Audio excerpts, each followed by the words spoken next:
I have to pee, and there are no towns on the map. Not for a long time. But there are also no cars. The absolute silence of miles and miles. Here there are no lights, no watchers to watch me watching. It is dusk, and the dark clouds are lingering, and the road is visible to the horizon in either direction. I pull my car onto the muddy shoulder and hop out. Pull a little off the road, cut your lights, and you're invisible. I could take her now, of course. There would be no one to see it happen. It is truly strange, standing by this highway and looking for miles into the distance and seeing no one. I am alone as can be here. I squat and enjoy the silence, the absolute silence of distance. And how humiliating to die peeing in the dirt. But I'm patient, and now is not the time. I don't want to cut anything short. I lay back on the hood of my car, enjoying its warmth, and look up at the sky. Gray and blank as slate. The sky about to break into violence. I close my eyes, and I wait.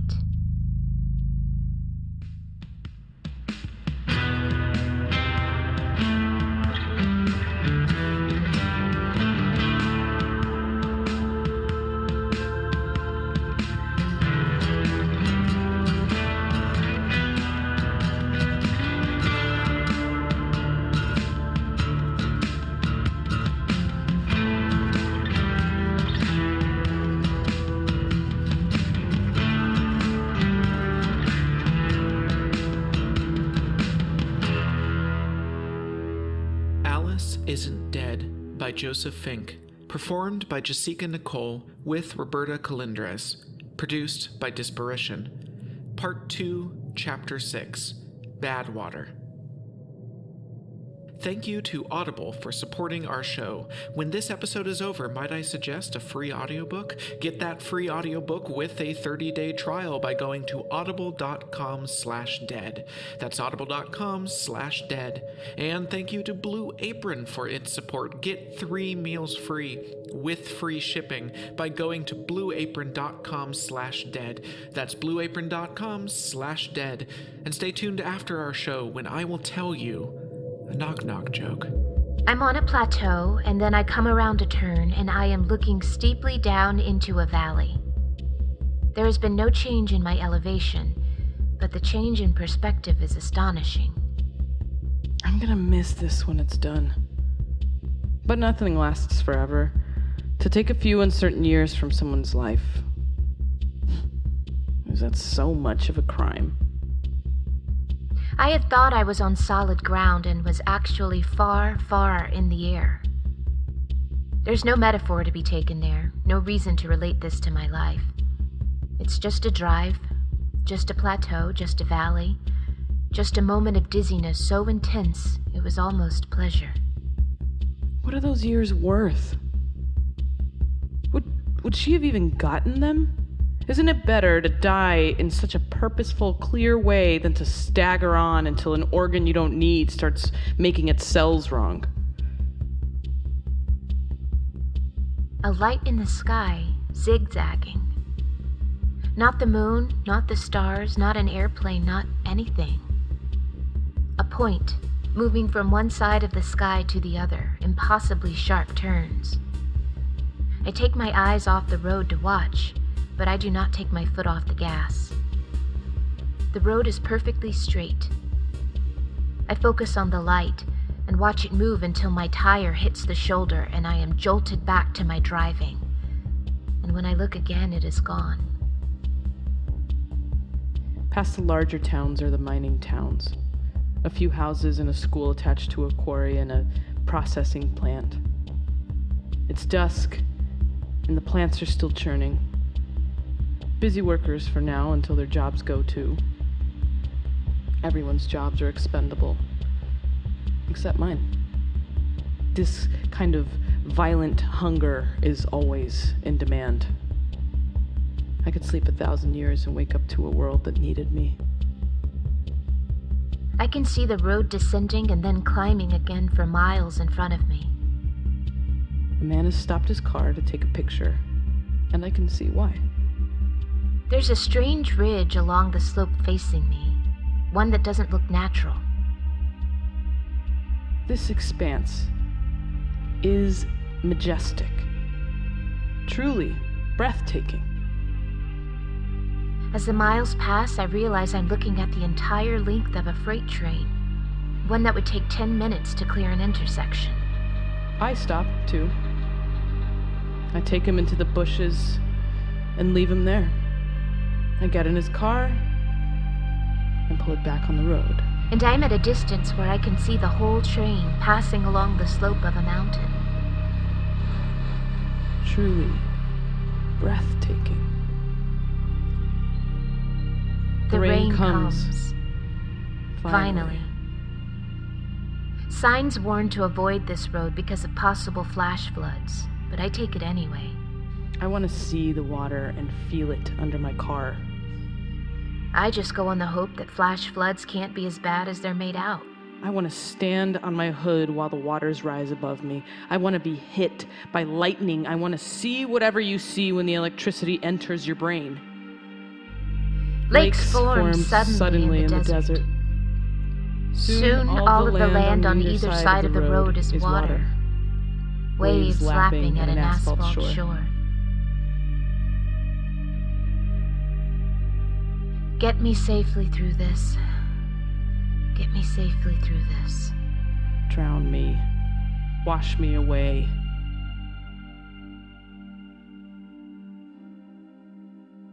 The rain is worse. I'm on a narrow and windy pass, never meant for a truck this size. I've made a mistake, but the only way out is through. Stretches out here where no one else is in sight. No witnesses. No one to help.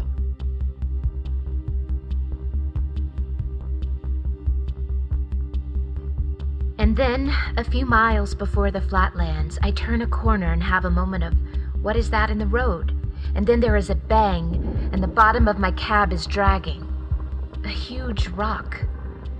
I pull the truck to a stop, hope my lights will keep anyone from crashing into it, but there's nowhere to move on a road this narrow.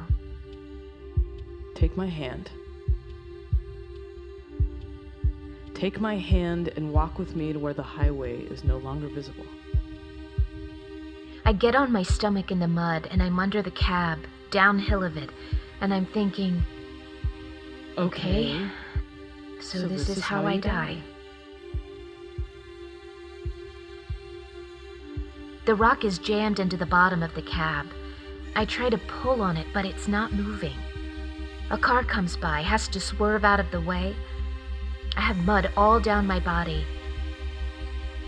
And I look, and there are a pair of legs standing by the driver's side door. Hello?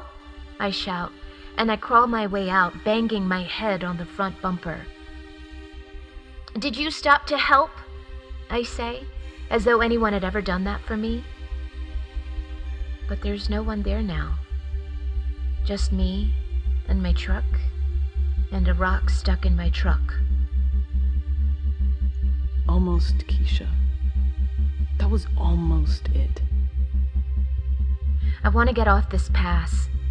So I start driving, and the rock is scraping on the road, and it sounds like the cab itself is coming apart.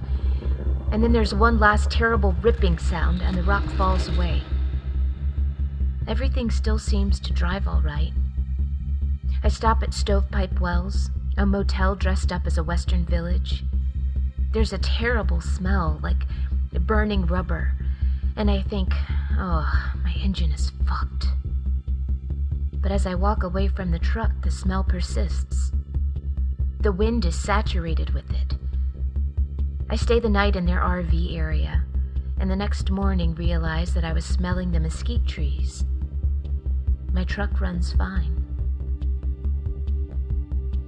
A light in the sky, zigzagging. I know most things. There are a few secrets kept from me. But that little light, moving through the dusk, I don't know. It is a stranger, and so I greet it as a stranger with my hand raised and a smile on my face. See, I am polite to strangers, at least until the moment where I understand what it is I need from them, how to best leverage their existence. But maybe this light is not usable by me. It doesn't seem to fly so much as to float past our world. If it is beyond my use, then it is not worth bothering with. I nod to it and drive on. Still pouring rain, the wind whipping through the droplets, turning them into a fine mist. It's not cold, but it's on the edge of cold. At least I'm not the Korean couple huddled by the ranger station, him in a tuxedo, her in a flowing wedding dress with train, and a professional photography crew following them around.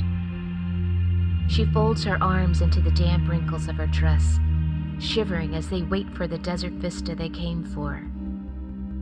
Later, I will see them posing atop a sand dune that the rain has made as solid as concrete, leaning damply into each other and feeling the grit in their formal wear shoes.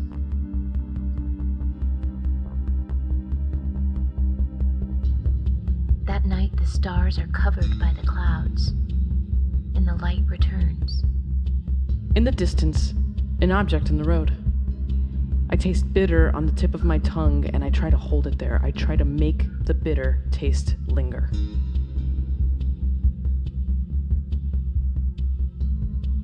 It's me and my headlights and this straight and empty road and this light in the sky turning sharp corners on itself. The object is a coyote. She is waiting for me, standing in the middle of the road, calm. I don't know this impulse. I don't understand this impulse, but I switch off my lights. And now I'm in the dark, and I can't even feel the speed. It's so calm, the grumble of the engine like the hum of my own body, and this light moving around in front of me. I hold her brown eyes with mine, and we understand each other. Low creatures, taking blood where we can, as natural as the salt flats, as natural as a rock face. I feel like I could touch it. And this is so stupid, but I press harder on the gas. I'm going faster and I can't see the road at all. And the light is like an idea of peace that I'll never have. It's a world where none of this happened to me. And then I panic. We look at each other for several minutes. I prefer her company to the cowards that drive around this country as if it belongs to them. That surge of panic is so familiar because what am I doing?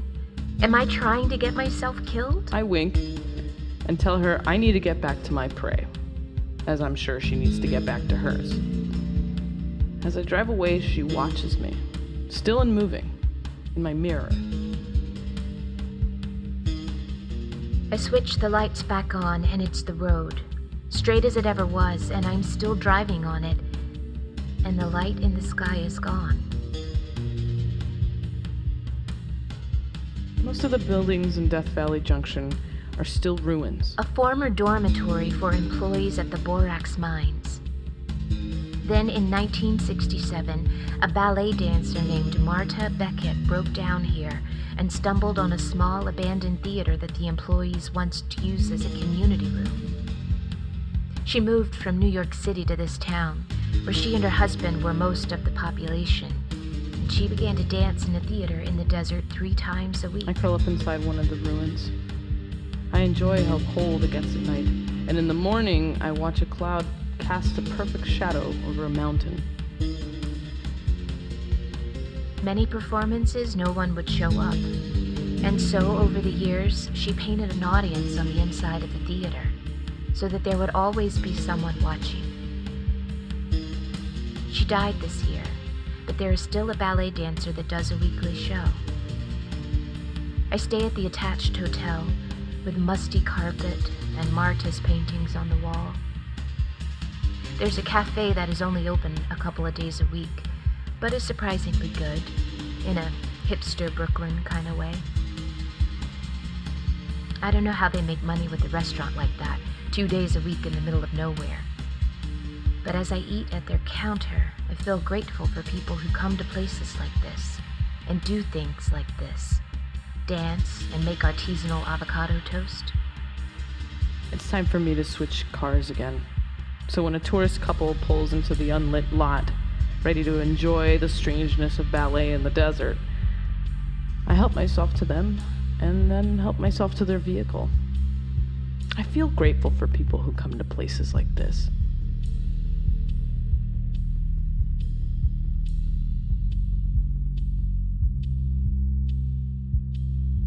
On the 247 north of Lucerne, the fields are all dust, and the wind is kicking up.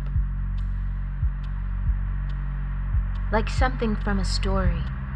A wall of dust, the height of a small skyscraper, billowing from the fields. It'll be on the road in moments.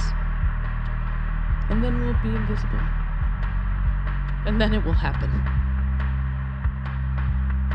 It's daylight, and then I enter the cloud, and the world is sepia. I can see maybe a few feet in front of me. I want to slow down, but I'm worried that anyone behind me won't know to do the same. It's nice in here. A bubble of blindness in a valley blinding with light. I think I see headlights. A car trying to pass me? Now, Keisha. It happens now. It's okay. I'm right here with you. My windshield grits up. Everything is so quiet. Maybe 10 seconds. Breathe easy, Keisha. Enjoy the breaths as they come.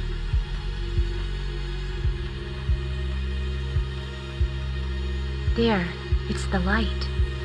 The light from the sky. That light. It's zigzagging.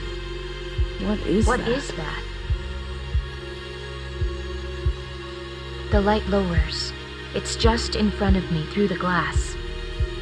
I can see nothing, but I keep driving until the entire cab is enveloped in light. I don't feel heat. I don't feel anything. I don't care that I don't know where I'm going. I speed into the light. And then I am out of the dust cloud, and I'm back near some farm fields. Behind me, the dust moves onto the other side of the road. There are no cars behind or in front of me. There is no strange light. you haven't escaped, Keisha. Maybe you get a few days more, maybe a few weeks, but you haven't escaped.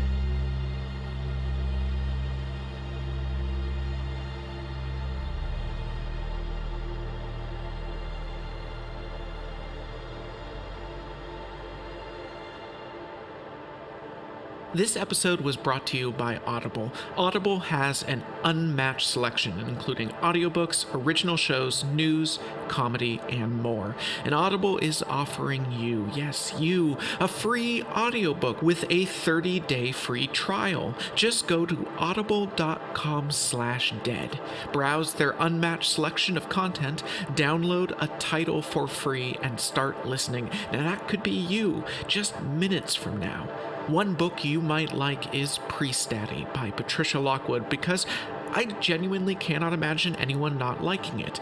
The poet laureate of the internet narrates a memoir about her father, who is a Catholic priest. It's as funny as David Sedaris, but with every single sentence crafted into a perfect gem of language. And those language gems could be yours free right now with a 30-day free trial at audible.com/dead. That's audible.com/dead. This episode also brought to you by Blue Apron. Are you not already cooking fresh, high-quality meals? Because you could be next week without having to leave home.